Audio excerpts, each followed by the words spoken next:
Welcome to infinity law house YouTube channel. আমি বিপ্লব কুমার শীল আপনাদের সাথে আছি আজকের বুক রিডিং কন্টেন্টে। আমাদের আজকের বুক রিডিং কন্টেন্টের বিষয় জজ কোর্ট প্র্যাকটিস ম্যানুয়াল, বইটির লেখক Mohammad Azadur Rahman. Infinity law house YouTube চ্যানেলে আইনের বুক রিডিং কন্টেন্ট ভালো লাগলে অবশ্যই চ্যানেলটি সাবস্ক্রাইব করে দিবেন এবং ভিডিওর লিঙ্কগুলো পরিচিত জনের মাঝে শেয়ার করে দেওয়ার জন্য বিশেষভাবে অনুরোধ থাকবে। তো চলুন শুরু করা যাক আমাদের আজকের কন্টেন্ট। জজ কোর্ট প্র্যাকটিস ম্যানুয়াল বইটির 25 পৃষ্ঠা থেকে অধ্যায় 1 এর 6 আদালতের মালখানা। আইন শৃঙ্খলা বাহিনী কর্তৃক কোনো মামলার উদ্ধারকৃত আলামত ও মালামাল যেখানে রাখা হয় তাকেই মালখানা বলে। মালখানার জন্য একজন ভারপ্রাপ্ত কর্মকর্তা থাকেন, সংক্ষেপে তাকে ওসি মালখানা বলে। তবে ওসি মালখানা থানার ওসির মতো পুলিশ ইন্সপেক্টর নন, তিনি হলেন সাব ইন্সপেক্টর। তার অধীনে একজন অ্যাসিস্ট্যান্ট সাব ইন্সপেক্টর এবং একাধিক কনস্টেবল থাকেন। ওসি মালখানা থানা হতে প্রেরিত আলামত এবং মালামালগুলো মালখানার সংরক্ষণ করেন এবং আদালত তলব করলে মামলার আলামতসমূহ সংশ্লিষ্ট আদালতে প্রেরণ করেন। 1-7 হাজতখানা। গ্রেপ্তারকৃত আসামিকে থানা হতে আদালতে হাজতখানায় প্রেরণ করা হয়। এছাড়া জামিন দেওয়া হয়নি এমন আসামিকে জেল হাজত থেকে মামলার ধার্য তারিখে আদালতে হাজতখানায় নিয়ে আসা হয়। ঢাকার চিফ মেট্রোপলিটন ম্যাজিস্ট্রেট আদালতে, চিফ জুডিশিয়াল ম্যাজিস্ট্রেট আদালতে, দায়রা জজ ও মহানগর দায়রা জজ আদালতে পৃথক পৃথক হাজতখানা রয়েছে। এই সকল হাজতখানা হতে নির্ধারিত সময়ে আসামিদেরকে বিভিন্ন আদালতে হাজির করা হয়। আসামিকে জামিন দিলে হাজতখানা হতে মুক্তি হয়। গ্রেপ্তারকৃত আসামিকে রিমান্ডে দিলে হাজতখানা হতে আসামিকে সংশ্লিষ্ট থানায় প্রেরণ করা হয়। অন্যদিকে আসামিকে শাস্তি দিলে বা জামিন না দিলে আসামিকে জেল হাজতে পাঠানো হয়। আদালতের হাজতখানার দায়িত্বে যে এসআই কর্মকর্তা থাকেন তাকে ওসি হাজতখানা বলে। ওসি হাজতখানার অধীনে একজন অ্যাসিস্ট্যান্ট সাব ইন্সপেক্টর এবং একাধিক কনস্টেবল কাজ করেন। তবে আদালতের হাজতখানায় রাতে কোনো আসামিকে রাখা হয় না। ডিসপাস সেকশন। যে সকল চিঠিপত্র, নোটিশ, জামিননামার কাগজপত্র ম্যাজিস্ট্রেট আদালতে প্রেরণ করা হয়ে থাকে তাই ডিসপাস সেকশনে গ্রহণ করে থাকেন। আবার চিফ মেট্রোপলিটন ম্যাজিস্ট্রেট এবং চিফ জুডিশিয়াল ম্যাজিস্ট্রেট আদালত হতে সর্বপ্রকার চিঠিপত্র, জামিননামা, রিকল আদেশ ইত্যাদি সেন্ট্রাল যে কোর্ট হাজতে প্রেরণ ও বিলির দায়িত্ব উক্ত ডিসপাস সেকশনেরই। 1-9 সিডি সেকশন। কেস ডকেট বা কেস ডায়েরিকেই সংক্ষেপে বলা হয় সিডি। অন্য কথায় কোনো ফৌজদারি মামলায় দায়ের হতে শুরু করে মামলা চার্জশিট প্রদান পর্যন্ত সকল কার্যক্রম যে দলিলে লেখা থাকে তাকেই সিডি বলে। সিডি যে সকল সেকশন দ্বারা সংরক্ষিত হয় সেই সেকশনকে সিডি সেকশন বলা হয়। এই সেকশন আদালত তলব করলে কেস ডায়েরি বা সিডি আদালতে প্রেরণ করে থাকে। একজন এএসআই এবং একজন কনস্টেবল দ্বারা সিডি সেকশনটি পরিচালিত হয়। 1-10 নেজারতখানা। Chief metropolitan magistrate, chief judicial magistrate, জেলা ও দায়রা জজ এবং মহানগর দায়রা জজ আদালতের জন্য পৃথক পৃথক নেজারতখানাও আছে। এই নেজারতখানা যে ব্যক্তির দায়িত্বে থাকে তাকেই বলে নাজির।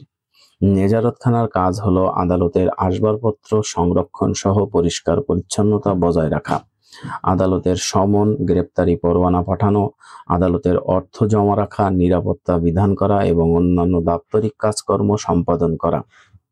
1-11 জুডিশিয়াল পেশকার। জুডিশিয়াল পেশকারকে জেপি বলা হয়। যানবাহন সম্পর্কিত মামলাগুলো আলামত তার মালিকের কাছে জিম্মা প্রদানের বিষয়টি তার দ্বারাই পরিচালিত হয়। গেজেট নোটিফিকেশনের দ্বারা পলাতক আসামিদের নাম পত্রিকায় প্রকাশ করার দায়িত্ব এই জেপি পালন করে থাকেন। যে কোনো দুটি দৈনিক পত্রিকায় পলাতক আসামির বিজ্ঞপ্তি প্রকাশ করলেই নোটিফিকেশনের দায়িত্ব সম্পন্ন হয়ে যায়। 1-12 নকলখানা। যে সেকশন হতে মামলা সহি মুহুরি নকল সরবরাহ করা হয়, ওই সেকশনকেই বলা হয় নকলখানা। সকল প্রকার নকলের দরখাস্ত এই সেকশনের দায়িত্বে দাখিল করতে হয়। এই নকলখানার দায়িত্বে একজন ভারপ্রাপ্ত কর্মকর্তা ও কতিপয় কেরানি রয়েছেন। চিফ মেট্রোপলিটন ম্যাজিস্ট্রেট আদালত, চিফ জুডিশিয়াল ম্যাজিস্ট্রেট আদালত, জেলা ও দায়রা আদালত, মহানগর দায়রা জজ আদালতের জন্য পৃথক পৃথক নকলখানা রয়েছে। 1-13 রেকর্ড রুম। নিষ্পত্তিকৃত মামলার নথিসমূহ যে রুমে সংরক্ষণ করা হয় তাকেই রেকর্ড রুম বলে। আইন অনুযায়ী কোনো মামলা নিষ্পত্তি হবার পর একটি নির্দিষ্ট সময়ের মধ্যে ওই মামলার নথি আদালত হতে রেকর্ড রুমে পাঠাতে হবে। একজন রেকর্ড কিপার ও একাধিক পিয়ন দ্বারা রেকর্ড রুম পরিচালিত হয়। 1-14 সিএমএম আদালতের notice board. Chief metropolitan magistrate আদালতে প্রতিদিন নতুন নতুন মামলা আসে, তার সাথে সহস্র সহস্র পুরাতন মামলা তো আছেই।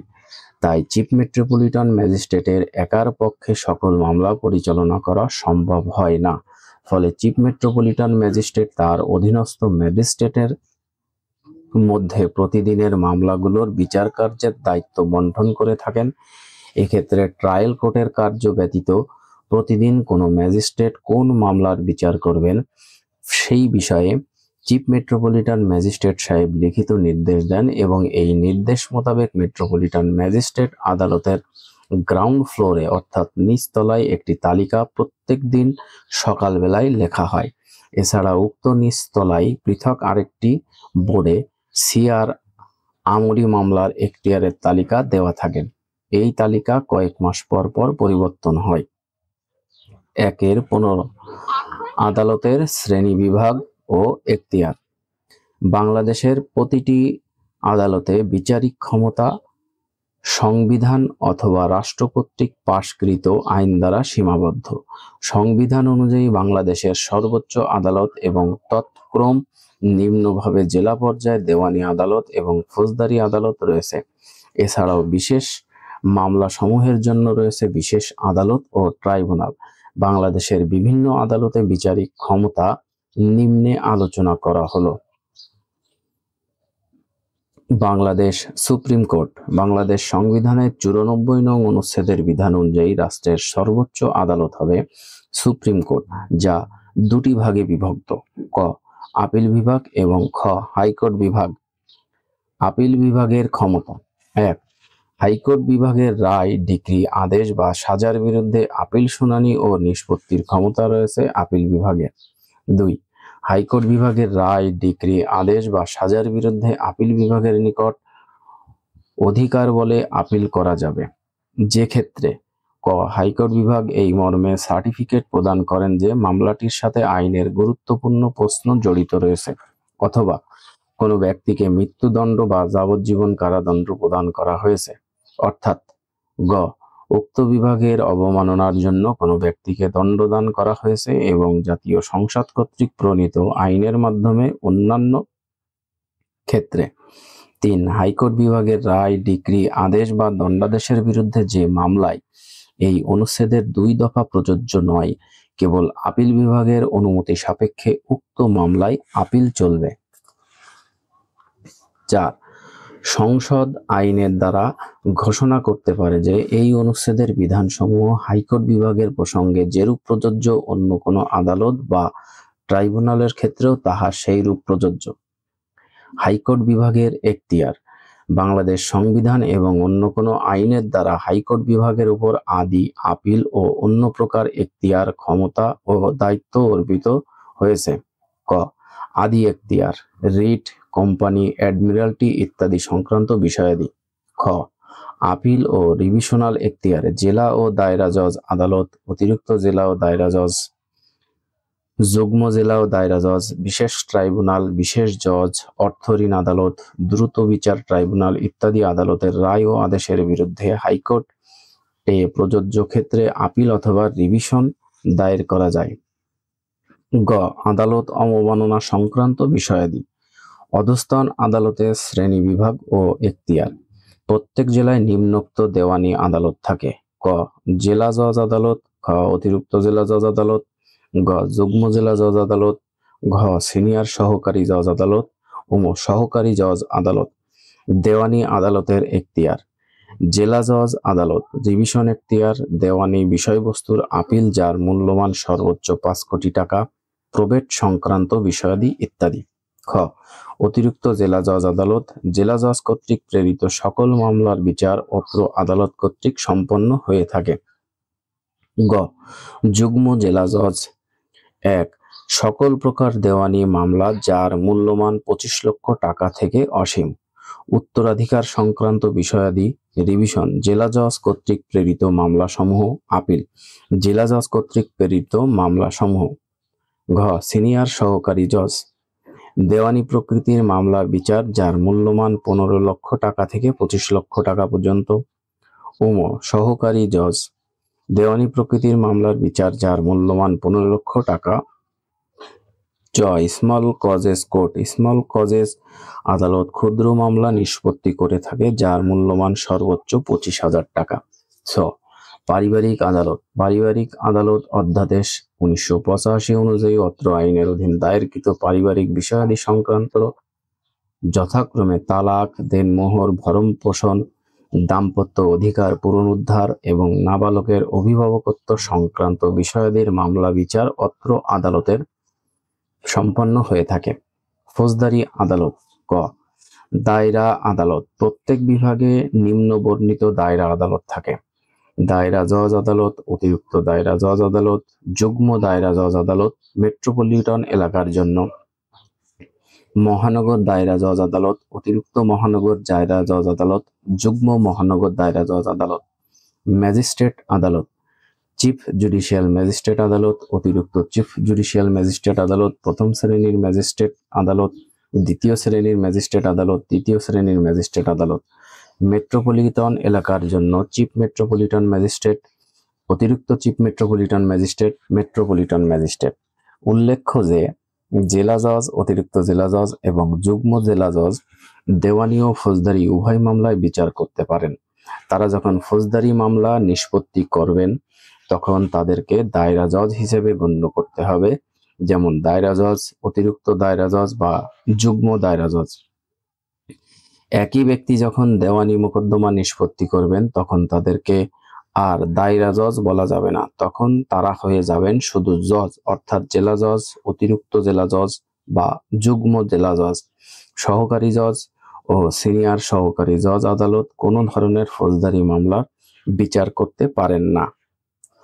ফৌজদারি আদালতের এখতিয়ার দায়রা জজ আদালত এবং অতিরিক্ত দায়রা জজ আদালত আইনে উল্লেখিত সকল প্রকারের দণ্ড প্রদানে অত্র আদালত সক্ষম, তবে মৃত্যুদণ্ড প্রদান করলে উক্ত রায় হাইকোর্ট কর্তৃক অনুমোদিত হতে হয়।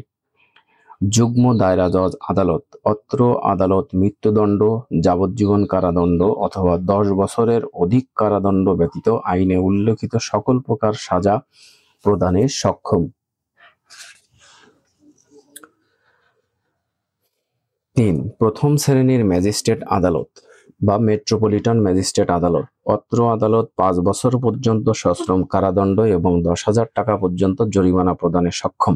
4 দ্বিতীয় শ্রেণীর ম্যাজিস্ট্রেট আদালত অত্র আদালত 3 বছর পর্যন্ত সশ্রম কারাদণ্ড এবং 5,000 টাকা পর্যন্ত জরিমানা প্রদানে সক্ষম। 5 তৃতীয় শ্রেণীর ম্যাজিস্ট্রেট আদালত অত্র আদালত 2 বছর পর্যন্ত সশ্রম কারাদণ্ড এবং 2,000 টাকা পর্যন্ত জরিমানা প্রদানে সক্ষম। ট্রাইব্যুনাল ও বিশেষ আদালত সমূহ নারী ও শিশু নির্যাতন দমন ট্রাইব্যুনাল শুধুমাত্র নারী ও শিশু নির্যাতন দমন আইন 2000 এ উল্লেখিত অপরাধ সমূহের বিচার অত্র ট্রাইব্যুনাল কর্তৃক সম্পাদিত হয়। দ্রুত বিচার ট্রাইব্যুনাল দ্রুত বিচার ট্রাইব্যুনাল আইন 2002 এর অধীন সুনির্দিষ্ট কিছু অপরাধের বিচার অত্র আদালত কর্তৃক সম্পাদিত হয়।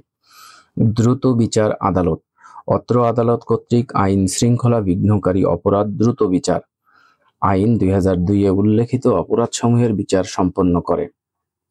বিশেষ আদালত বিশেষ ক্ষমতা আইন 1974 এর অধীন দায়েরকৃত অপরাধসমূহের বিচার অত্র আদালত কর্তৃক সম্পন্ন হয়। প্রশাসনিক ট্রাইব্যুনাল, কোনো সরকারি কর্মচারী তার চাকুরির শর্তাবলী সংক্রান্ত ক্ষুব্ধ হলে সংশ্লিষ্ট কর্মচারী প্রশাসনিক ট্রাইব্যুনালে আবেদন করতে পারেন। প্রশাসনিক আপিলের ট্রাইব্যুনাল, প্রশাসনিক ট্রাইব্যুনাল কর্তৃক প্রদত্ত সিদ্ধান্তের বিরুদ্ধে প্রশাসনিক আপিলের ট্রাইব্যুনালে আপিল দায়ের করা হয়ে থাকে। শ্রম আদালত, বাণিজ্যিক কারণে এবং কলকারখানা হতে উদ্ভূত বিরোধের নিষ্পত্তি শ্রম আদালতে করা হয়ে থাকে। শ্রম আপিল ট্রাইব্যুনাল, শ্রম আদালত কর্তৃক প্রদত্ত আদেশের বিরুদ্ধে শ্রম আপিল আদালতে আপিল দায়ের করা হয়ে থাকে। ট্যাক্সেস আপিল ট্রাইব্যুনাল, যদি কোনো করদাতা যুগ্ম আপিল কমিশনার অথবা কমিশনার আপিল প্রদত্ত আদেশের বিরুদ্ধে ক্ষুব্ধ হয় তবে তিনি ট্যাক্সেস আপিলের ট্রাইব্যুনালে আপিল দায়ের করতে পারে। কাস্টম, এক্সাইজ এবং ভ্যাট আপিলের ট্রাইব্যুনাল, যদি কোনো ব্যক্তি কমিশনার অথবা কমিশনার আপিল কর্তৃক প্রদত্ত সিদ্ধান্ত অথবা আদেশের বিরুদ্ধে ক্ষুব্ধ হন তবে তিনি কাস্টম, এক্সাইজ এবং ভ্যাট আপিলের ট্রাইব্যুনালে আপিল দায়ের করতে পারেন। অর্থ ঋণ আদালত, ব্যাংক অথবা অন্যান্য প্রতিষ্ঠান কর্তৃক প্রদত্ত ব্যাংক ঋণের টাকা আদায়ের নিমিত্তে অর্থ ঋণ আদালতে মামলা দায়ের করতে হয়। বিশেষ জজ আদালত, দুর্নীতি দমন আইন 1957 এবং অপরাধ সংশোধন আইন 1958 এর মামলাসমূহ অত্র আদালত কর্তৃক পরিচালিত হয়। Land survey tribunal, state acquisition and tenancy act 1950 এর ধারা 145 ক এর বিধান অনুযায়ী ভূমি জরিপ সংক্রান্ত বিরোধ অনুযায়ী ভূমি জরিপ সংক্রান্ত বিরোধ নিষ্পত্তির নিমিত্তে অত্র আদালত স্থাপিত হয়েছে। মেরিন আদালত, অত্র আদালত নৌ দুর্ঘটনা, নৌযান ত্রুটি সংক্রান্ত মামলাসমূহ বিচার করে থাকেন। কোর্ট অফ সেটেলমেন্ট, অত্র আদালত পরিত্যক্ত ভবন সম্পূরক অনুবিধি অর্ডিন্যান্স 1985 অনুযায়ী স্থগিত রয়েছে, যে আদালত পরিত্যক্ত ভবন নিয়ে বিচার কার্য সম্পন্ন করে এবং দেওয়ানি আদালতের সকল ক্ষমতা প্রয়োগ করে। অত্র আদালতের সিদ্ধান্তের বিরুদ্ধে উচ্চ আদালতে আপিল দায়েরের কোনো সুযোগ নেই। সাইবার ট্রাইব্যুনাল, সাইবার অপরাধ সংক্রান্ত মামলাসমূহের বিচার অত্র ট্রাইব্যুনালে হয়ে থাকে। পরিবেশ আদালত, পরিবেশ সংক্রান্ত বিষয়াদি নিয়ে অত্র আদালতে মামলা করা হয়ে থাকে। পরিবেশ আপিল আদালত, পরিবেশ আদালত কর্তৃক প্রদত্ত আদেশের বিরুদ্ধে সংক্ষুব্ধ ব্যক্তি পরিবেশ আপিল আদালতে আপিল দায়ের করতে পারে। Special tribunal, security and exchange commission, security এবং এক্সচেঞ্জ সম্পর্কিত বিষয়াদি সংক্রান্ত বিরোধ দেখা দিলে অত্র ট্রাইব্যুনালে মামলা দায়ের করা হয়ে থাকে। বন আদালত, বন আইন 1927 অনুযায়ী বনের ভেতরে সংগঠিত সকল অপরাধের বিচার বন আদালতে সম্পন্ন হয়ে থাকে। আন্তর্জাতিক অপরাধ ট্রাইব্যুনাল, অত্র আদালত নিম্নোক্ত অপরাধের বিচার সম্পন্ন করে থাকে। মানবাধিকারের বিরুদ্ধে, শান্তির বিরুদ্ধে অপরাধ, গণহত্যা, যুদ্ধ সংক্রান্ত অপরাধ, জেনেভা কনভেনশন 1949 উল্লেখিত মানবাধিকার ভঙ্গকারী অপরাধ, আন্তর্জাতিক আইনের অধীন সংগঠিত অন্য যে কোনো অপরাধ। সূত্র বিচার বিভাগীয় বাতায়ন। চেম্বারে রক্ষিত ডায়েরির ব্যবহার। একজন নবীন আইনজীবীর জন্য অত্যাবশ্যকীয় কাজ হলো আদালত হতে মামলার কজ লিস্ট দেখে তার সিনিয়র আইনজীবী মামলার ডায়েরি যথাযথভাবে হালনাগাদ করা। আপনি যদি নবীন আইনজীবী হিসেবে কোনো চেম্বারে যোগদান করেন তাহলে আপনাকে প্রথমে এই গুরু দায়িত্বটি দেওয়া হবে। গুরু দায়িত্ব বলছি এই জন্য যে আইনজীবীর চেম্বারে রক্ষিত মামলার ডায়েরি যদি সঠিক উপায়ে এবং সঠিকভাবে হালনাগাদ করা না হয় তাহলে উক্ত আইনজীবীর আইন পেশায় চরম ক্ষতি হবে। কাজেই শুরুতেই মামলার ডায়েরি সম্পর্কে সম্যক ধারণা থাকলে আপনার জন্য সুবিধাই হবে। কজ লিস্ট কি সে ব্যাপারে পরে বিস্তারিত জানতে পারবেন। প্রথমে মামলার ডায়েরির পাতার নমুনা দেখুন। বইটির 32 পৃষ্ঠায় দুটি মামলার ডায়েরির পাতার নমুনা দেওয়া আছে। যেমনটি দেখতে পাচ্ছেন, একটি ডায়েরির উপরে যে হেডিং অংশ থাকে ইংরেজি, বাংলা ও আরবি ক্যালেন্ডার মাসের তারিখ বা বারের নাম। ডায়েরির পাতার মূল অংশে ওই তারিখে আপনার বিজ্ঞ সিনিয়রের যতগুলো মামলা শুনানি আছে তার তালিকা রয়েছে। এই তালিকা তৈরির একটি বিশেষ নিয়ম রয়েছে। দেখুন, ডায়েরির পাতা যে মামলাগুলির তালিকা দেওয়া আছে তার সর্ববামে একটি তারিখ লেখা হয়েছে। এই তারিখটি হচ্ছে উক্ত মামলার পূর্ববর্তী ধার্য তারিখ।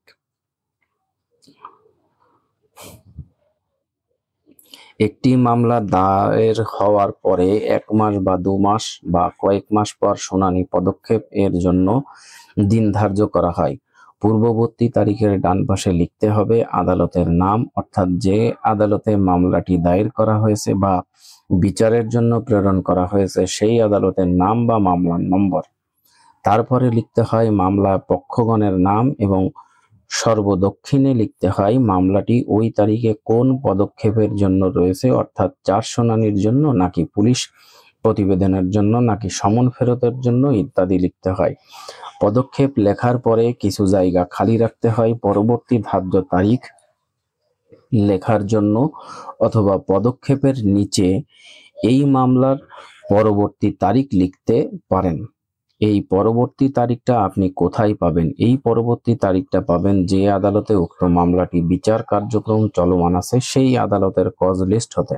ধরুন আজ 7/3/2021 তারিখে আপনার চেম্বারের ডায়েরিতে CR 63/2021 নং মামলাটি সমন ফেরতের জন্য দিন ধার্য ছিল। যে কোর্টে মামলাটি বিচারাধীন ছিল সেই আদালতে আগামীকাল গিয়ে কজ লিস্ট দেখে আপনার মামলার নং মিলিয়ে দেখবেন উক্ত মামলার পরবর্তী ধার্য তারিখ দিয়েছে 4/4/2021 তারিখে।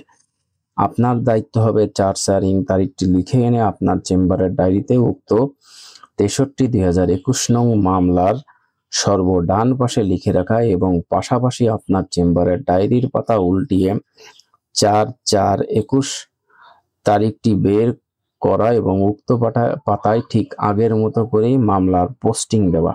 এক্ষেত্রে আপনার পূর্ববর্তী তারিখের ঘরে লিখতে হবে 7/3/2021। মামলাটি পোস্টিং দেওয়া হয়ে গেলে 7/3/2021 তারিখের ডায়েরির পাতায় উক্ত মামলার পাশে পোস্টেড বা টিক চিহ্ন দিয়ে রাখতে হবে, যাতে করে পরবর্তীতে বোঝা যায় যে উক্ত মামলাটি পরবর্তী তারিখে পোস্টিং দেওয়া হয়েছে। 17 কজ লিস্ট। এ পর্যায়ে আপনি জানতে পারবেন কজ লিস্ট বা কার্য তালিকা কি ও এর ব্যবহার। কারণ একজন আইনজীবীর জন্য প্রতিদিন কজ লিস্ট দেখা একটি অত্যাবশ্যকীয় কাজ। একজন নবীন আইনজীবীর জন্য অনেক গুরুত্বপূর্ণ কাজ হলো মামলার কজ লিস্ট দেখে তার সিনিয়র আইনজীবীর মামলার ডায়েরির যথাযথভাবে হালনাগাদ করা। আপনি যদি নবীন আইনজীবী হিসেবে কোনো চেম্বারে যোগদান করেন তাহলে আপনার গুরুত্বপূর্ণ আরেকটি দায়িত্ব হলো প্রতিদিন কজ লিস্ট দেখে আপনার চেম্বারের সকল মামলার পরবর্তী ধার্য তারিখ ও পদক্ষেপ জেনে নিয়ে মামলার ডায়েরি হালনাগাদ রাখা। কাজেই শুরুতেই কজ লিস্ট সম্পর্কে সম্যক ধারণা থাকলে আপনার জন্য সুবিধাই হবে। ধরা যাক আপনি আপনার দৈনন্দিন কার্যক্রম একটি রুটিন মাফিক সম্পন্ন করেন, তাহলে অবশ্যই আপনি আপনার আগামীকালের কাজগুলি আপনার ডায়েরিতে সিরিয়াল অনুযায়ী লিখে রাখবেন। এটা হলো আপনার দৈনন্দিন কার্যতালিকা। যদি আরো খোলাখুলিভাবে বলি, এটাই হলো কজ লিস্ট। কজ লিস্ট অর্থ হলো কার্যতালিকা। আপনি যেমন আপনার দৈনন্দিন কাজের তালিকা তৈরি করেন, তেমনি ভাবে আদালত একদিনে কোন কোন মামলার বিষয়ে শুনানি করবেন তার তালিকা প্রস্তুত করে একটি ডায়েরিতে লিপিবদ্ধ করে রাখেন। এই তালিকাটি তারিখ বিশিষ্ট একটি ডায়েরিতে সংরক্ষণ করা হয়। আর সোজা ভাষায় বলতে গেলে কজ লিস্ট হলো আদালতের দৈনন্দিন কাজের একটি তালিকা। ক্রিমিনাল রুলস অ্যান্ড অর্ডার 2009 এর প্রথম খণ্ড এর 2য় অধ্যায়ের 16 নং রুল এ বর্ণনা করা হয়েছে। এই রুলে বলা হয়েছে যে পক্ষগণের, তাদের আইনজীবীগণের এবং সর্বসাধারণের জন্য প্রত্যেক আদালতে একটি দৈনন্দিন কার্যতালিকা রেজিস্টার সংরক্ষণ করবেন এবং এই কার্যতালিকা সংশ্লিষ্ট সকলের পরিদর্শনের সুবিধার্থে আদালতে এমন স্থানে রাখতে হবে যেখান থেকে সংশ্লিষ্ট সকলেই উক্ত কার্যতালিকা সুবিধাজনকভাবে পরিদর্শন করতে পারে।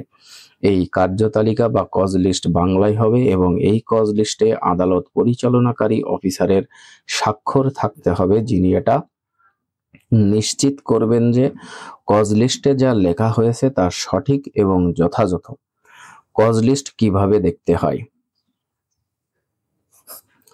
কজ লিস্ট যেভাবে দেখতে হয় সেটা জানার আগে এটা জানা জরুরি যে কজ লিস্ট আসলে কি থাকে, কিভাবে থাকে।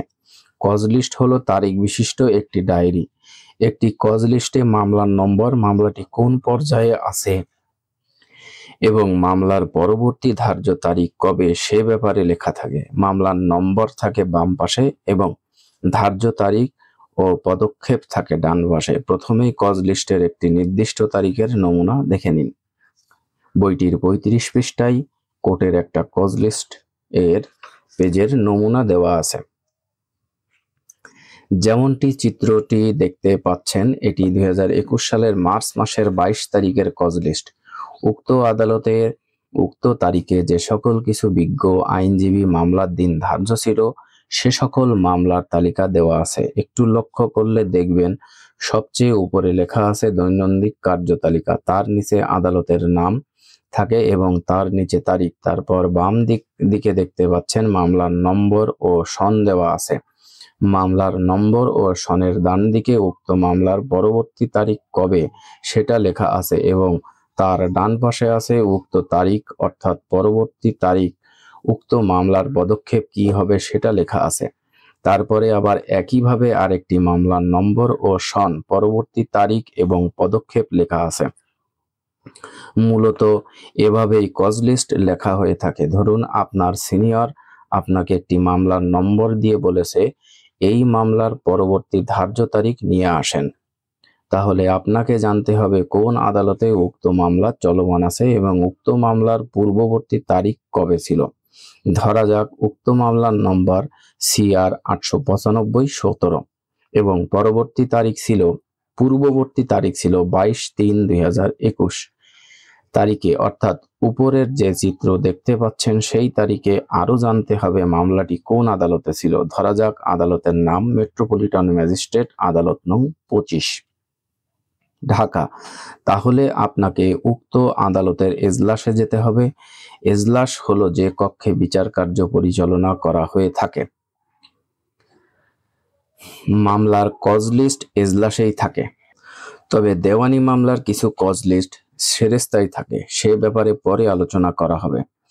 আপনাকে এজলাসে গিয়ে কজ লিস্টের পাতা উল্টিয়ে 22/3/2021 তারিখে যেতে হবে। সেখানে যে ঘরে মামলার তালিকা দেওয়া আছে সেই তালিকা থেকে আপনার মামলার নম্বরটি খুঁজে তার ডান পাশে পরবর্তী তারিখ ও পদক্ষেপ লেখা আছে সেই কাগজে লিখে নিয়ে চেম্বারে এসে মামলার ডায়েরি আপডেট করতে হবে। তবে অনেক সময় কজ লিস্টে মামলার পরবর্তী তারিখ নাও পেতে পারেন, সেক্ষেত্রে পরে আপনাকে আবার যেতে হবে, অর্থাৎ তারিখ না পাওয়া পর্যন্ত আপনাকে বারবার গিয়ে খোঁজ খবর নিতে হবে। কোনো কিছু বুঝতে অসুবিধা হলে আপনাদেরকে পিয়নের সাহায্য নিতে হবে। কজ লিস্ট কত ধরনের হয়? ফৌজদারি মামলার ক্ষেত্রে যে মামলার বিচার এখনো শুরু হয়নি এবং ফাইলিং কোর্টে আছে সে মামলাকে আমলি মামলা, এবং যে মামলার বিচার শুরু হয়েছে বা বিচারের জন্য অন্য আদালতে বদলি হয়েছে সেই মামলাকে বিচারাধীন মামলা বলা হয়। সেই হিসেবে আদালত আমলি মামলার জন্য এবং বিচারিক মামলার জন্য আলাদা আলাদা কজ লিস্ট থাকে। বিচারাধীন মামলার কজ লিস্টে সাধারণত ট্রায়াল মামলার কজ লিস্ট বলা হয়। এছাড়া দ্রুত বিচার ট্রাইব্যুনালের মামলার জন্য আলাদা কজ লিস্ট করা হয়। যে মামলা থানায় দায়ের করা হয়েছে কিন্তু এখনো বিচার শুরু হয়নি বা বিচারের জন্য বদলি হয়নি সে মামলার তত্ত্বাবধান পুলিশ করে থাকে। যে শাখায় উক্ত মামলার নথি রাখা হয় সেটিকে জিআর সেকশন বলা হয়।